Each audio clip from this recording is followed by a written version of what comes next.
World Finest.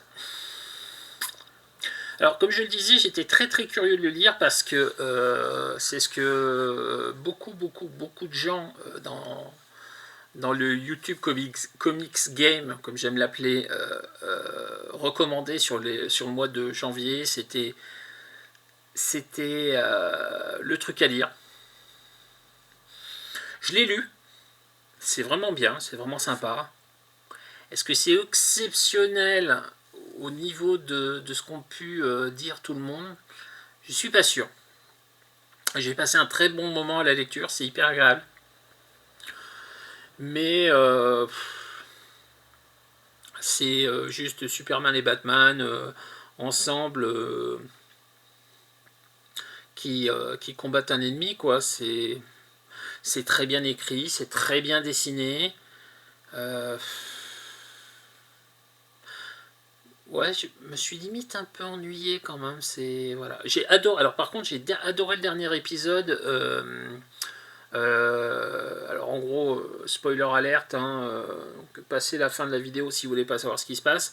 Pendant les 5 premiers épisodes, il y a un combat. Entre autres choses, Robin remonte le temps avec Supergirl. Et au retour au temps présent, il est perdu dans le temps et il se retrouve dans le passé, il y a un peu plus d'un siècle, je crois.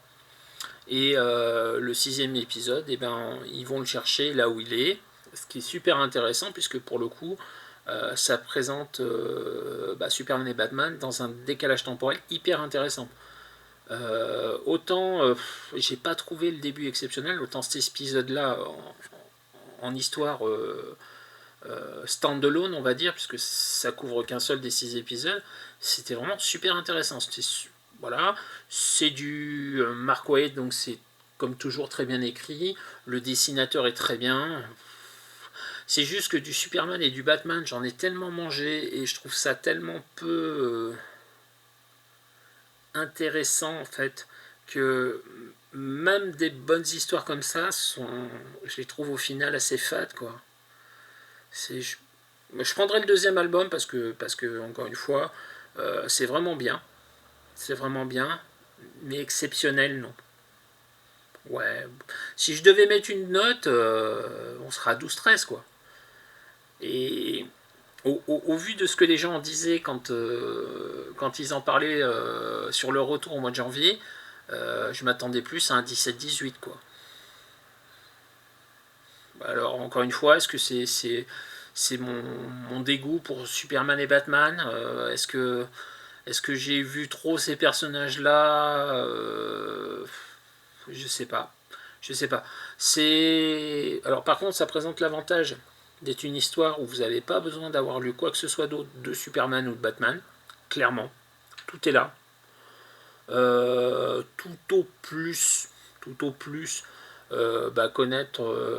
connaître leur background, c'est-à-dire que voilà, Batman c'est un enquêteur, Superman c'est un monsieur muscle, on va dire, qui vole.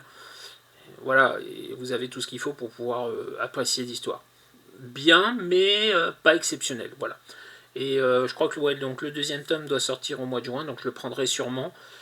Mais, enfin, encore une fois, on me l'avait tellement vendu en me disant que c'était exceptionnel que je trouve au final que ça n'est pas tant que ça, quoi.